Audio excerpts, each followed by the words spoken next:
All right, good afternoon, everyone. So we're going to start a new unit on kind of a different topic than we have been. We're going to talk about two things here: ensemble methods, which are ways to combine several predictors together to make a better predictor. And we're going to talk about decision trees, which are different ways to approach classification and regression than ones we've talked about so far. And we'll also combine all this together. So we're going to start out just talking about these ensemble methods. And we'll start with just a simple kind of thought experiment. Imagine that you have a coin. So you flip it and it comes up either heads or tails. And let's say that the coin is biased and that the heads comes up 70% of the time and tails comes up 30% of the time. You don't know those probabilities. Your objective is just to classify which of the two sides of the coin is more likely to appear. So in this case, the correct answer would be heads, but again, you don't know that. So what you're going to do is you're going to flip the coin n times and then take the majority vote. And, so if you flip it 10 times or let's say 11 times, and it's like 6 or 7 or 8 or 9 or 10 heads, then you would choose heads. So this little table shows the results of this. So if you just flip it once, majority vote would just be guessing whatever came up, and because it comes up heads 70% of the time, you'd be correct in guessing heads 70% of the time, you'd be wrong 30% of the time. So if you instead flipped it 11 times and chose the majority vote of those 11 times, now you would be correct 92% of the time. If you did this 21 times, you'd be correct 97. If you did it 31 times, you'd be correct 99% of the time. Okay, is this making sense, what I'm describing here? So it's like every time you flip the coin, it's a very noisy, you could say, version of the truth. And if you can somehow combine many flips, and there's different ways to combine it. The majority vote is just one way, but if you can combine them somehow, you can do much better. So that's sort of the idea. The exact values here can be computed from the CDF of the binomial distribution. The details are not super important to us, but the main thing you see is that if you use more and more coin flips, which are all going to be independent, you can see that the variance decreases and the probability of getting the correct answer increases. So this is just a thought experiment with a coin, but you can imagine maybe doing the same thing with a classification problem. So here, maybe you have 31 binary classifiers. Each on their own are correct only 70% of the time. These individual ones, we call them weak learners. And you can see 70% of the time is only a little bit better than randomly guessing. But if you can put them together through this majority vote, we call that thing a strong learner. And in this case, that will classify with 99% accuracy. So that just comes directly from this table. Okay, so one thing we did assume, which might not be true in practice, is that we've assumed that these classifiers are generating statistically independent outcomes. That was the assumption over here with the coin flip. Every time you flip the coin, it's independent of all the other flips. And that's how you can get these numbers to increase like that. So what would happen if I have this? If I have 31 binary classifiers, but they're all exactly the same? Will I get any improvement from taking a majority vote?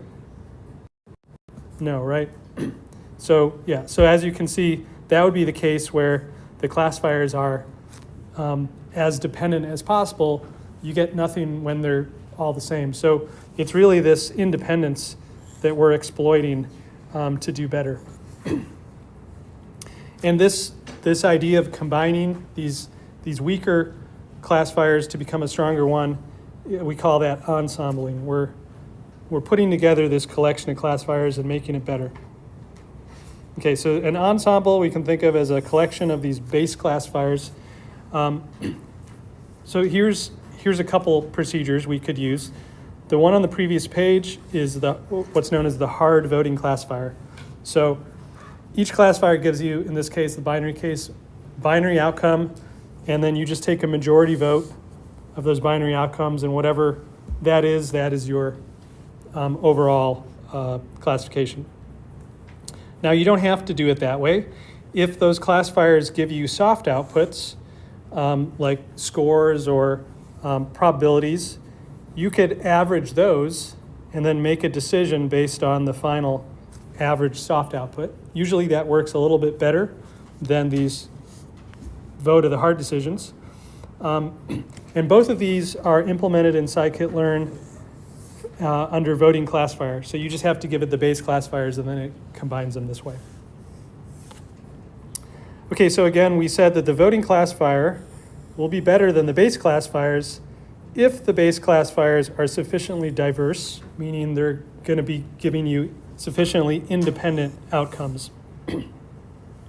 So then the question is, in practice, how do you make a set of diverse base classifiers? So there's basically two different techniques people use, and you can actually combine them. The first one is you train a common prediction model using different data sets. So imagine that I say, I want to use logistic regression. I want to use logistic regression always. But what I'm going to do is I'm going to make different logistic regression classifiers by taking my data, splitting it into subsets, and then giving different subsets to these different classifiers. So that's now because the classifiers are trained with different data sets, they're going to behave differently, and perhaps you can get some diversity out of them.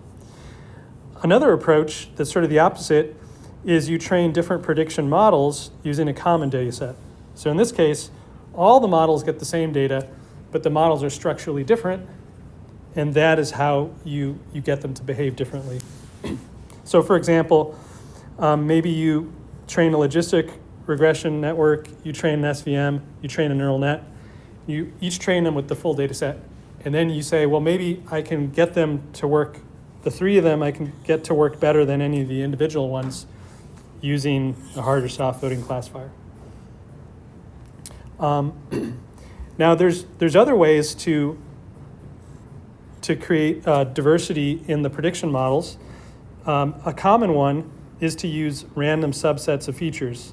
So you might, let's say I again have 3 logistic regressions instead of these 3 different types. But for the first logistic regression, I only let it use some random subset of the features. The second one, a different random subset of the features. The third one, a different subset of random features. So now those models are all going to be structurally different, even though they have the same data set. So you can see that there's different techniques that we can use to get diversity among classifiers, either by training them with different data sets and or by somehow making the models different. And although everything we've talked about so far is about classifiers, everything is the same if you're training regressors. You can do everything we've talked about with regressors too. Okay, so just a few more details now and some terminology. So coming back to this idea of data diversity, which was the first one here, the different data sets. There's basically 2 main ways to do this. What we call pasting, which is drawing training samples without replacement. So just to visualize what that would mean, let's say I take my data and I shuffle it. And then what I do is with that shuffled data, I give one part to predictor 1, and then the other part to predictor 2. And we call this sampling without replacement because once I take a given sample and I give that to predictor 1, I never replace that sample in my data set. I've used that sample. Then I move on to the next sample. Maybe this was the next one. I give that to predictor 2 and so on. I'm never replacing the data. So at the end, what you find is that each sample is used exactly once by one of the predictors. Okay, but there's an alternative, actually, that's more popular. So this is bagging. Or sorry, this is called pasting. The other one is called bagging, which is short for bootstrap aggregating, which is where you draw those samples with replacement. So it's kind of a strange idea. It's not something we've thought about doing until now, but it goes like this. So maybe I have a data set. I take this first sample, and I decide to give it either to predictor 1 or predictor 2. Actually, let me rephrase that. Let's say I'm collecting samples for predictor 1. So what I do is I look randomly through my list of samples, and I say, okay, I'm going to take this one, and I'm going to use that for predictor 1. Once I've made that choice, I actually allow myself to sample there again. I replace it. And now I again say, what's the next sample I'm going to use for predictor 1? I draw another one randomly. Maybe it's this one, or maybe it's the same one that I drew last time. So it's possible when we do this bagging to get the same sample used several times for a predictor. And it also is possible that maybe there's some samples that never get drawn. I never use them for any of the predictors. That's just a property of this bagging. So even though this second one might seem kind of counterintuitive, bagging is much more popular. It usually works better than pasting. So with pasting, each sample can only be used once by one Right. predictor. Yeah. Okay, so you could use the same sample just once on multiple predictors? I think it's just each sample for one predictor. Okay. Yeah. Maybe, yeah. If you have multiple predictors, I don't know. It seems like complicated if you could let it be used by some subset but not by another subset.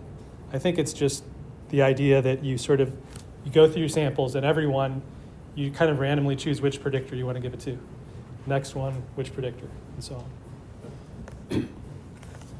Okay, so this is bagging and pasting, and a few more details on bagging because it's more common. So typically, for each predictor, you draw n samples, where n is the total number of training samples you have. So if I have 100 training samples total, I give 100 samples to predictor 1. I also give 100 samples to predictor 2. But for each of those predictors, I'm drawing with replacement. So it turns out that when n is large, 37% of the samples go unused per predictor. So when I have 100 samples for predictor 1, I'm going to give it 100 samples.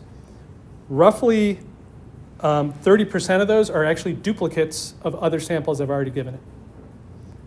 And conversely, 37% of the samples in my data set never get to predictor 1.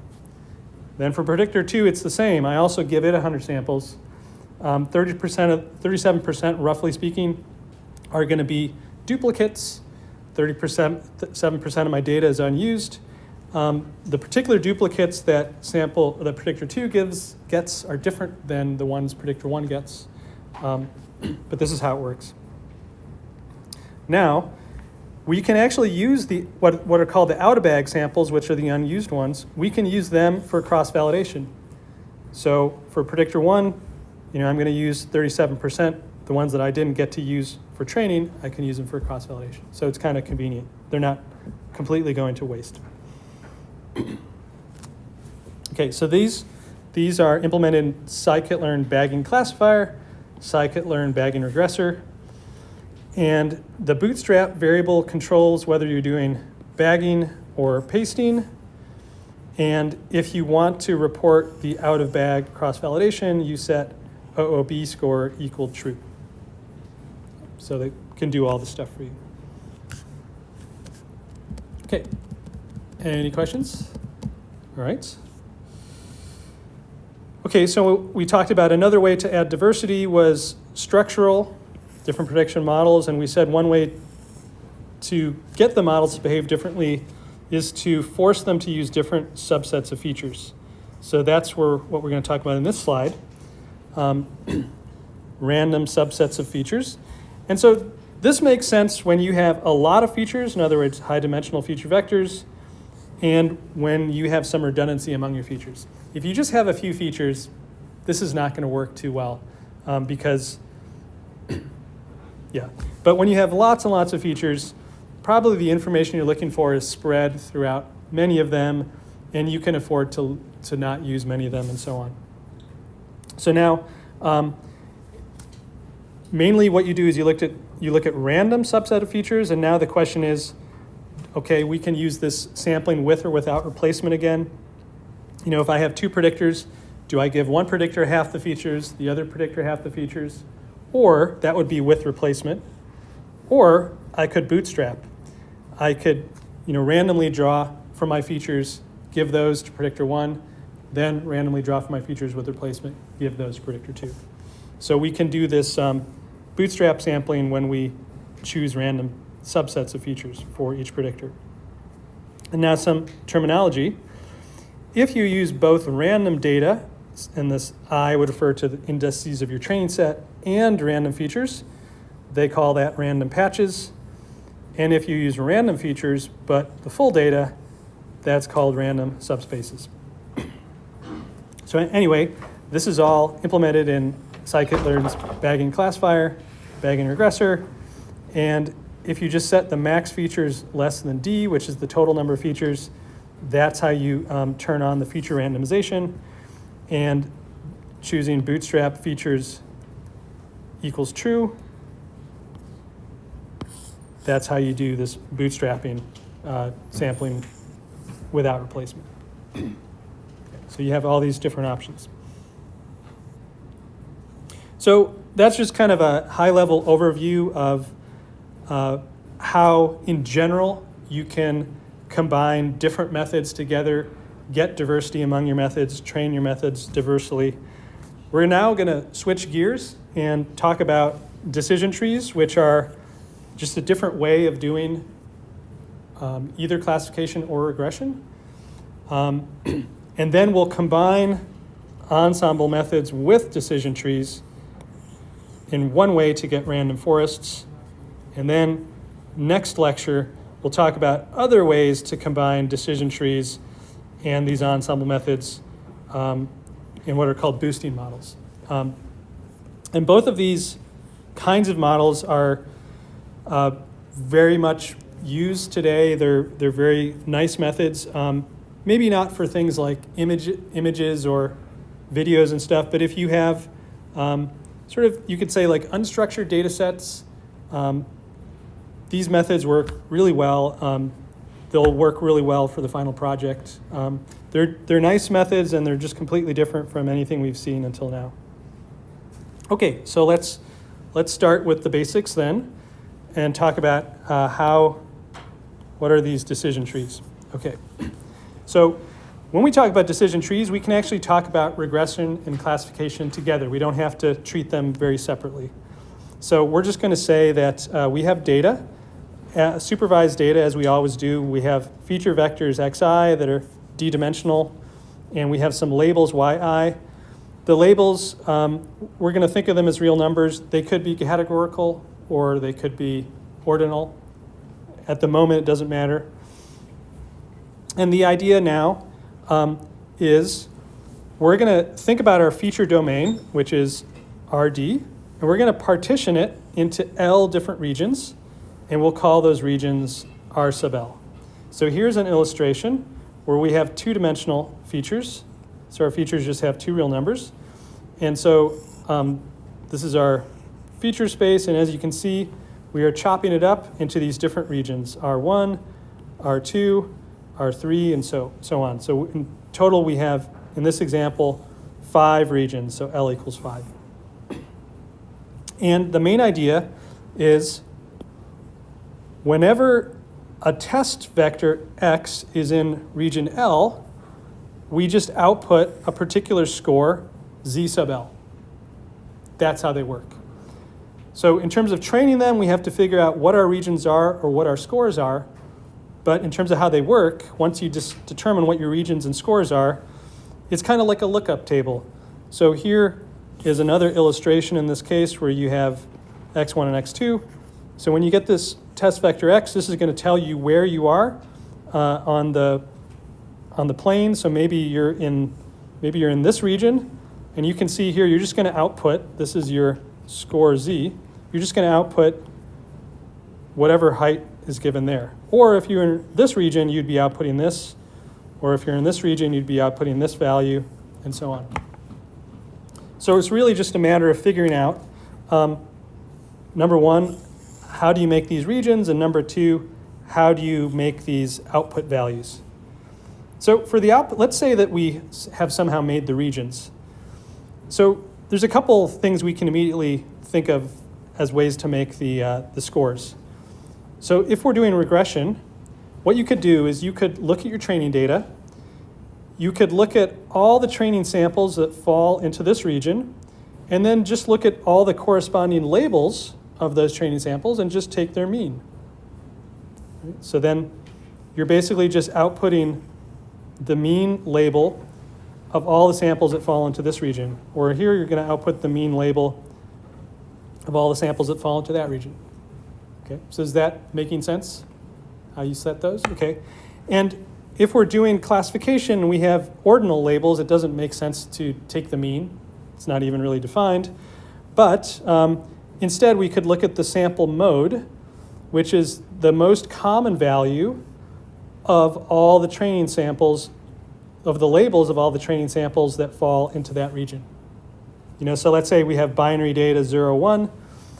I look at all the training samples whose feature vectors live here, and if there's more ones than zeros for the training labels, then I would report a 1 when my test vector falls into here.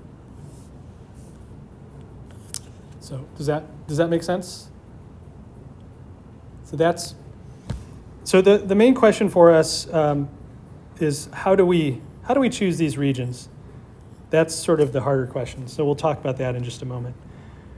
But before we move on, I just want to make sure is the overall idea of how the tree works, how you do inference with the tree, is that clear? Pretty clear? Okay. Okay, so you might also say, well, what does this have to do with trees? Why is this a tree? It turns out that the way we normally construct these regions is we threshold one feature at a time. So as a result, the decision boundaries are always going to be parallel to the coordinate axes. So for example, this was the working example here.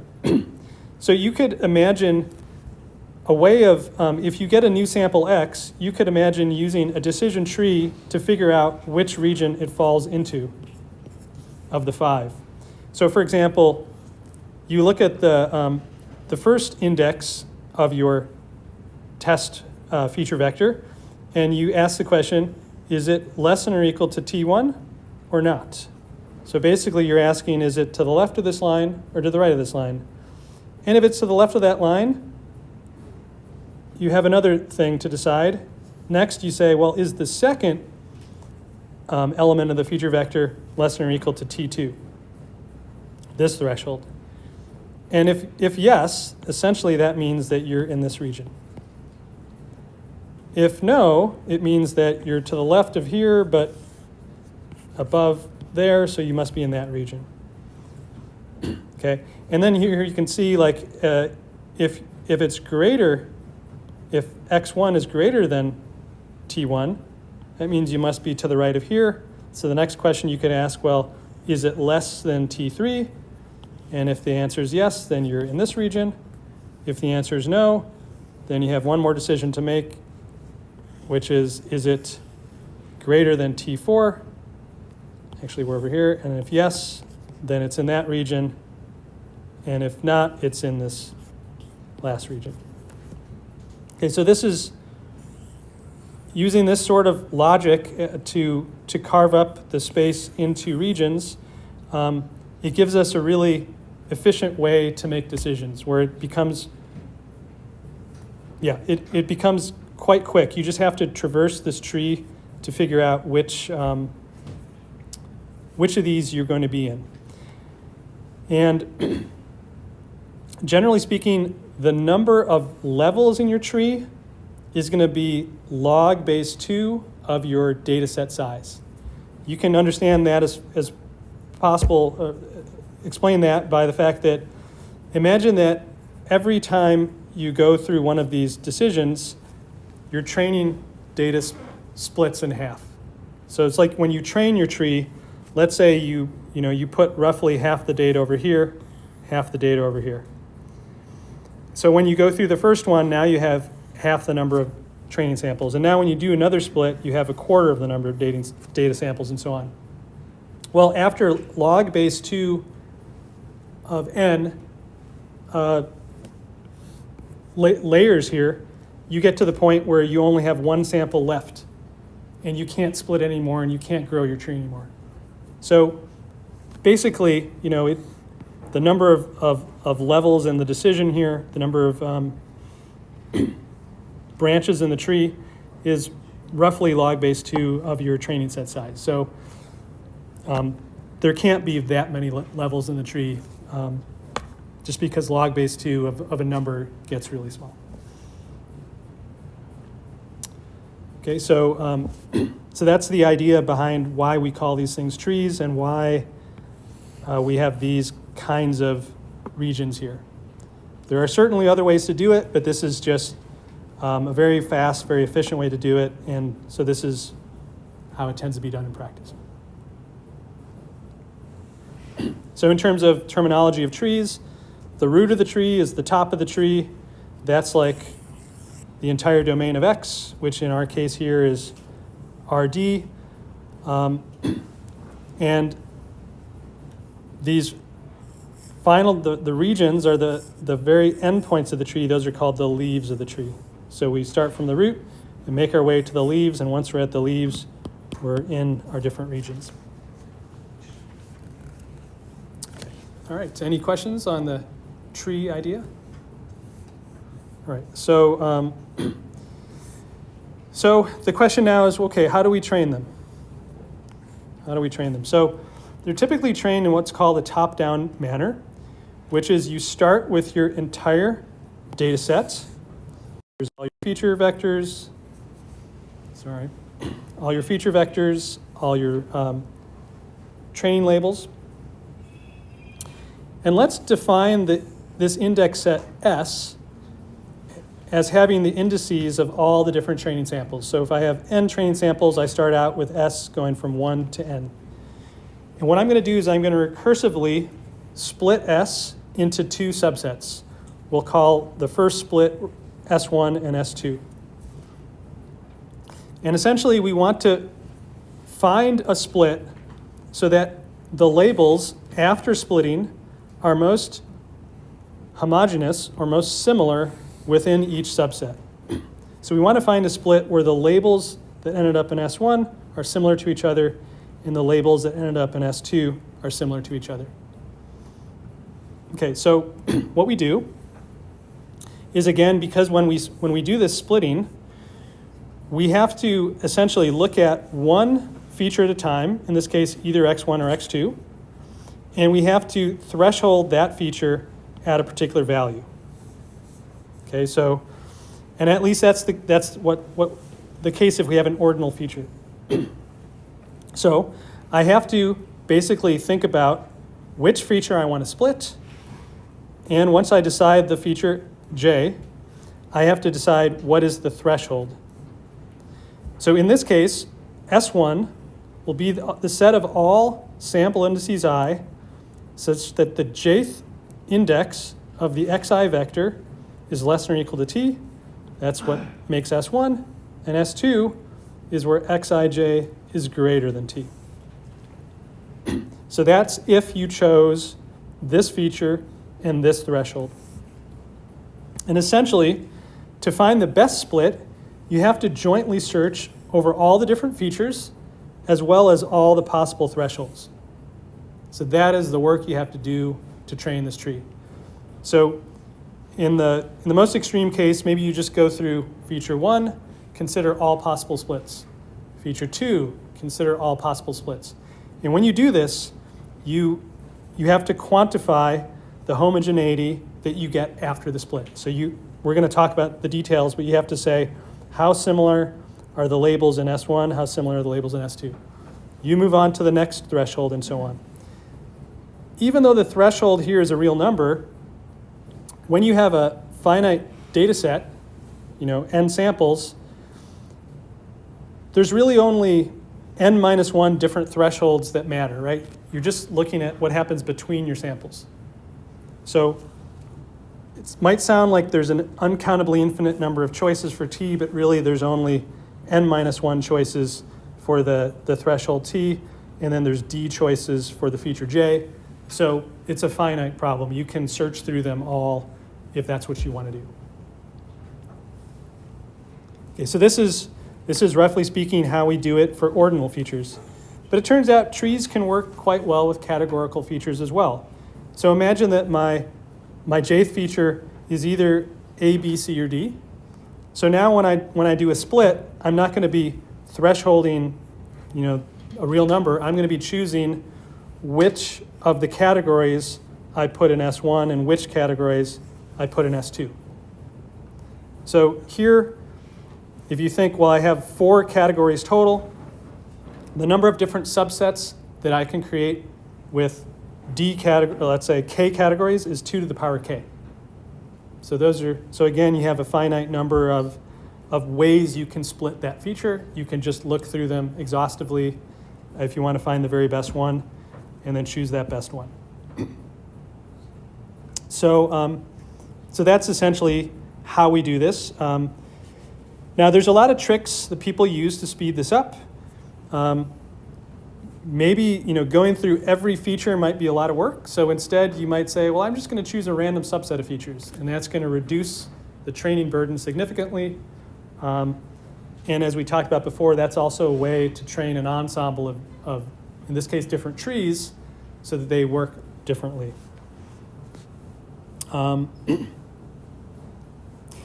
Okay, so that's basically, we go through this procedure here. And finally, when we're done going through all our features and all our thresholds, we will have made a decision about how we split S into S1 and S2. Now we move on and we say, how should I split S1 into 2 subsets? And then later, how do I split S2? And so on.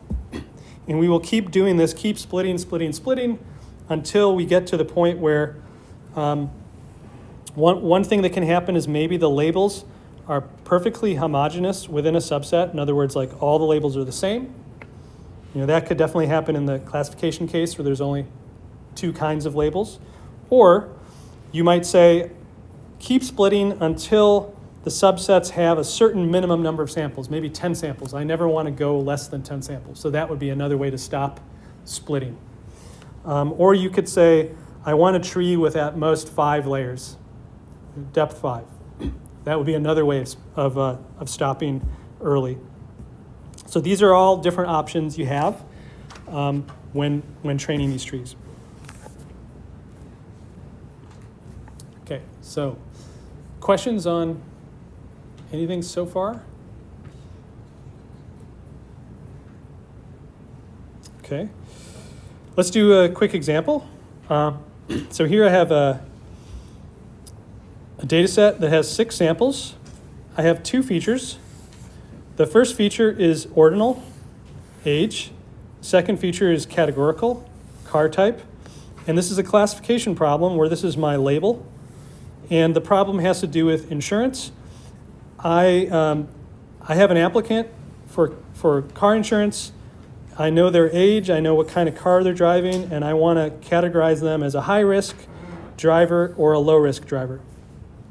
And I have some data set here, maybe truth data, where I know that, well, here's this 23-year-old that drives this family car, and that person is high risk, and then I have a 17-year-old that drives a sports car, and obviously that person's going to be high risk, and so on. So we want to build a decision tree to categorize this data, or to classify this data. So when we start out, we basically have to just choose which of these 2 features we will try to split, either age or car type. So let's just say we're going to split according to age. So now I basically have to put a threshold, some age value, where I'm going to split into two different subsets. And remember, my goal is that after splitting, I want the class labels to be as similar as possible. So you can see that there's a couple of low-risk drivers here. The rest are high-risk. Both those low-risk drivers are among the older ones, 32 and 68. It's not a very clean split because here there's this 43-year-old that's high risk. But maybe one way to make things somewhat homogeneous is if I come up with a threshold that's just below 32. So the next age below 32 is 23. So why don't I just put the threshold halfway between 23 and 32? That'd give an age of 27.5. And when you look through the data set, all the drivers less than 27.5 years old, they're all high risk. Right? So here we have total homogeneity of the data at this node. These are purely high risk drivers. And then when you go this other direction, when you look at the data here, you're going to have a low risk, high, low, yeah. So basically you have something that's not perfectly homogeneous, but 2/3 low risk. So here, now we can look at our other feature, the car type. And we just have only those samples to consider. And so now we, again, want to make things as homogeneous as possible. And what we notice here is that the sports car can isolate the high-risk sample. So I can just say, is the car a sports type? If yes, then I have just one sample in this bin, which is high risk. And if no, then I have two samples in this bin, and they're both low risk. So now everything is perfectly homogeneous in the leaves of this tree. There's no reason to continue on and keep splitting anymore, so you'd be done. So now that the tree is trained, when we get a new driver, looks like here's our test sample. I get a new driver that's a 40-year-old who drives a family car. So I would just, to categorize or classify that sample, I would move through the tree, greater than 27.5, not a sports car, and I would find that this I would categorize them as low risk. Okay, so it's just kind of a simple example of how we can train a tree and then how we can use it for inference. So, is this making sense? More or less? Okay. Okay, so we can get into a little bit more specific now about what kind of metrics exactly do we use for homogeneity. We're going to start out with regression on this slide. Next slide, we'll consider classification. So when we do our splitting, at every branching point in the tree, we want to maximize homogeneity or similarity within S1 and within S2, our two subsets. Equivalently, you could think about minimizing in homogeneity, which is trying to make things, trying to minimize the differences among samples within S1 and S2. So for regression, our labels yi are going to be ordinal real numbers. And so a reasonable metric for in homogeneity would just be what is the variance you get after you're done splitting.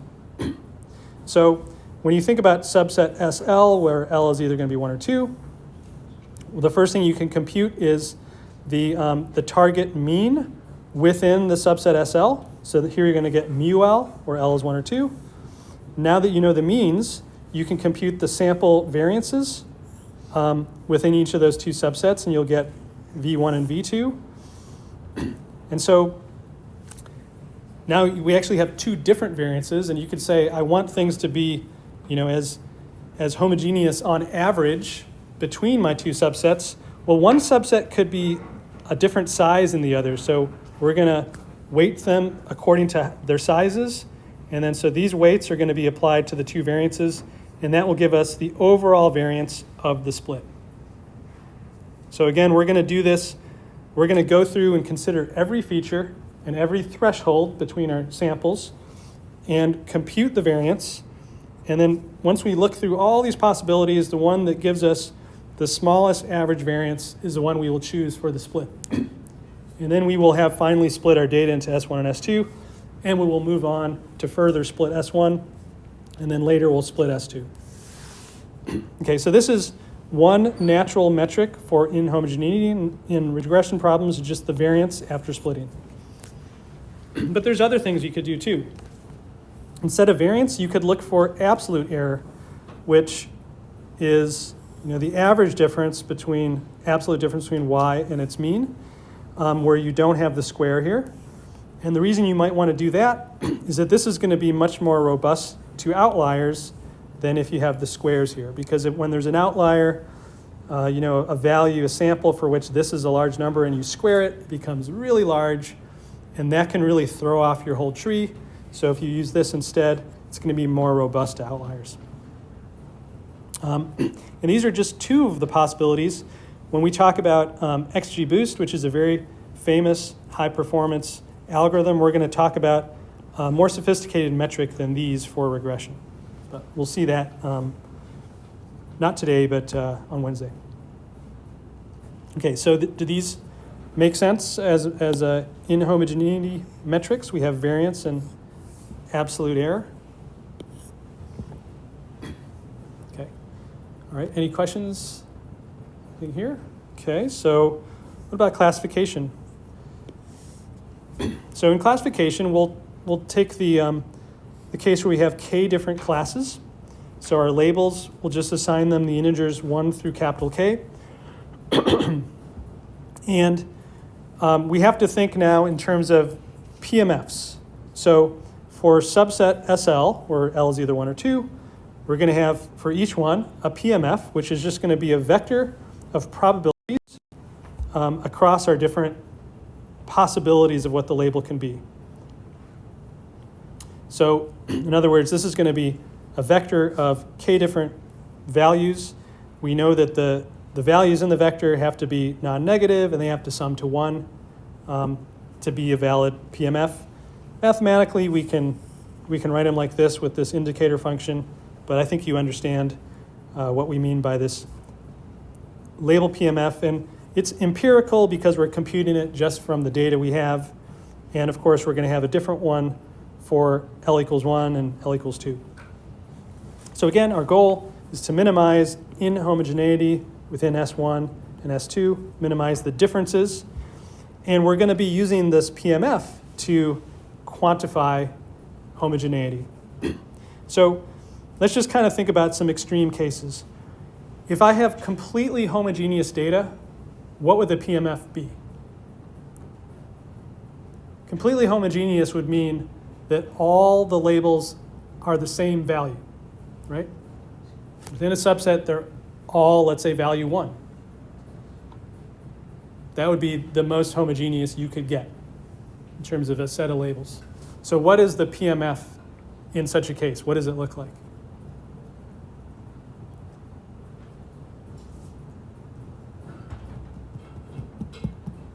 What's the PMF when the probability of choosing a sample is, it's always going to be this particular one? So it's a vector. What is this? Impulse, exactly. So if this is what the PMF looks like when the samples all take the first value, right? It has a height of 1 in the first bin and zeros everywhere. Or if the samples are always taking the third value, maybe it looks like that. But it's an impulse. Okay, on the other hand, what's the most diverse you could get? What's the opposite extreme of the impulse? Uniform, right? In which case, you have a PMF where all the values are height 1 over k, identically. Okay, so basically, one of the most popular measures of inhomogeneity is this thing called the Gini impurity, which is defined as 1 minus the sum over the different class label possibilities of the squared PMF values. Okay, so again, this is for each subset. So for S1, you're going to have one homogeneity, and then for S2, you're going to have another one. Gini impurity. So let's think about the extreme cases.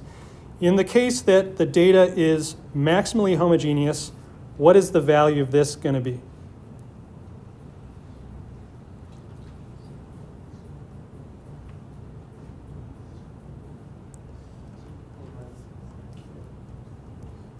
So what are these values? So most homogeneous, that's the impulse.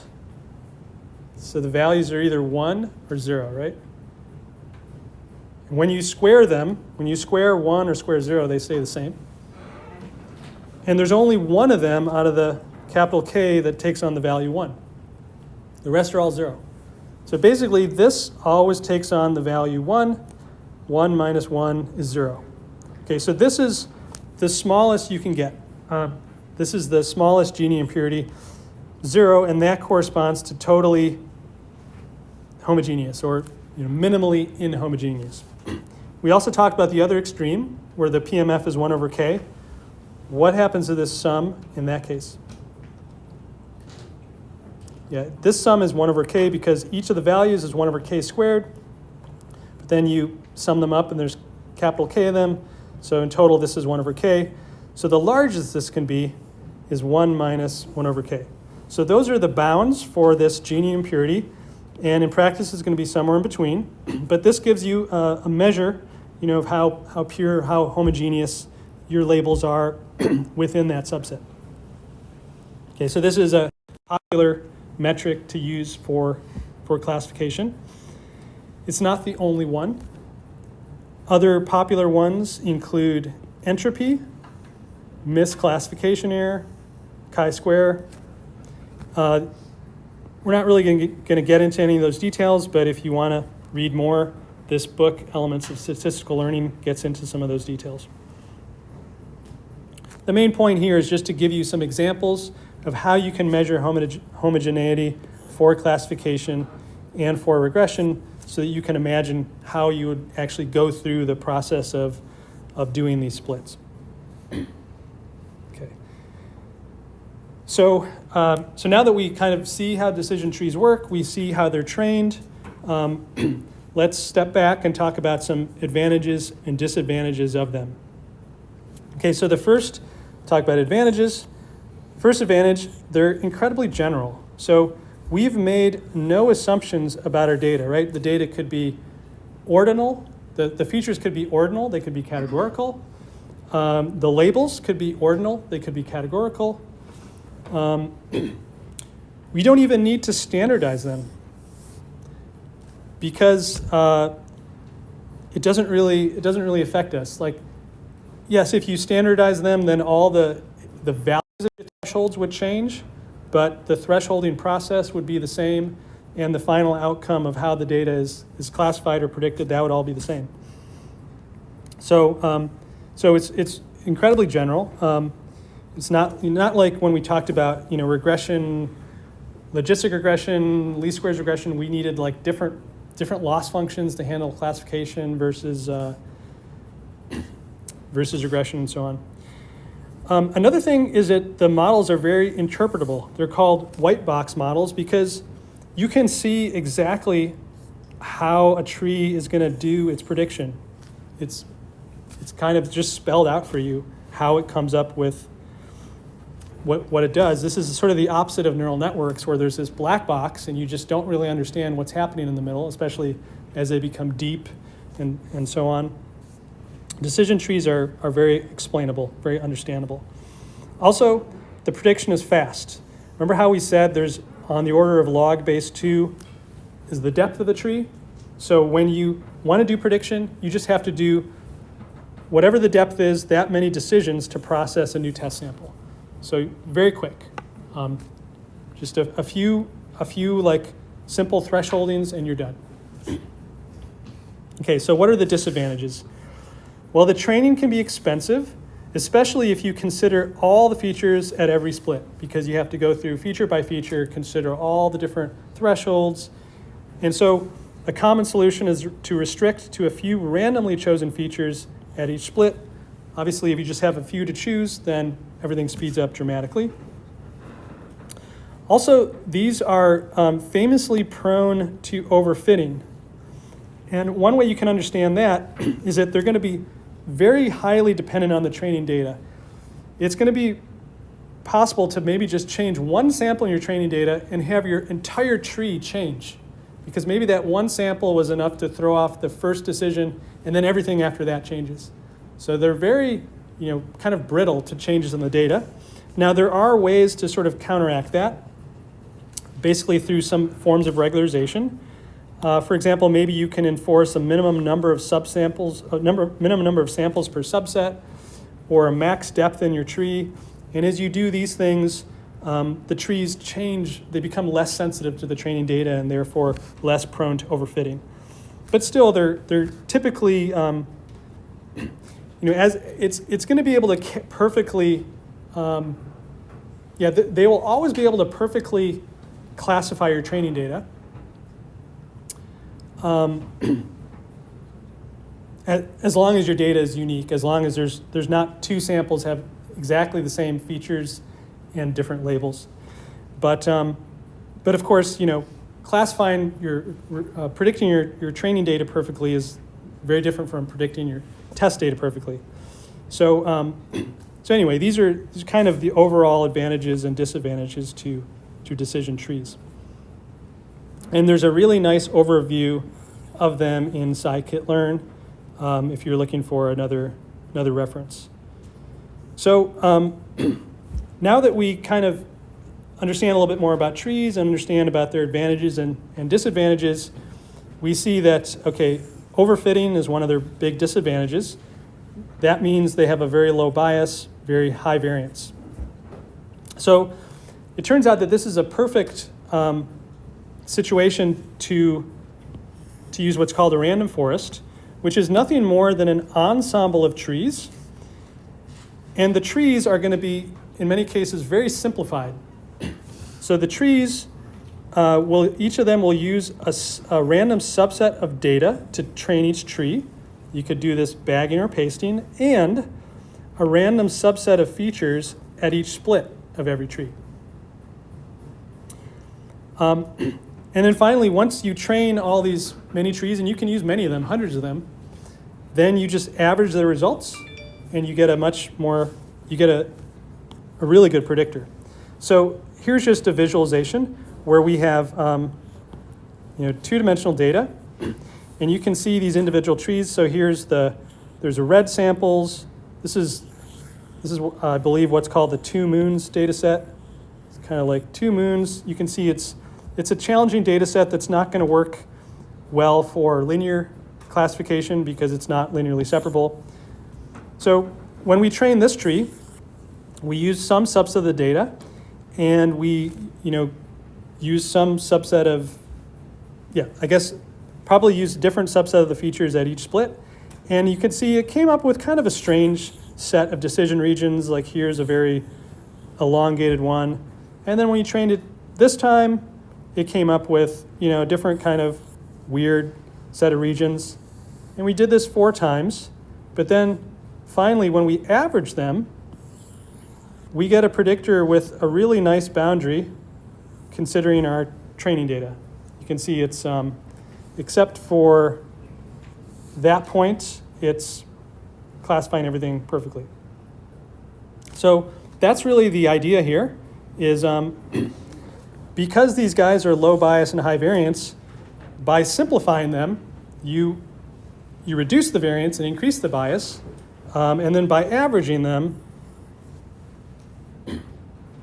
you can get, I guess, a really good overall balance between bias and variance in the end. And these are implemented in scikit-learn's random forest classifier and regressor. Very easy to use. Just give it your training data. There are many parameters, but scikit-learn does a good job of coming up with default settings for them.